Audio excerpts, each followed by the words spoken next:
Pinaspisipito siya ang kinaunhan nga disipulo o sumusunod sa atong Ginoong Jesucristo ang iyang anak.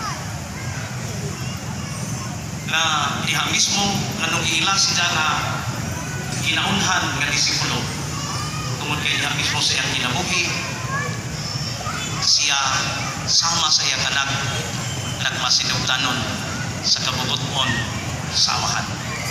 Sa diyang ingnan siya sa Anghel Gabriel, himuon ka ngayon anak, inahan sa anak sa labing halangdon nga mahimong manluluwa sa katawhan.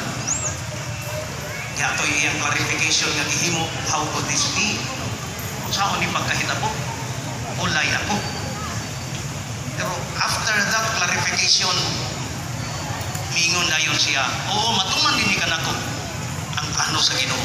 Sumala sa imong gingon. Mga pulong nga iyang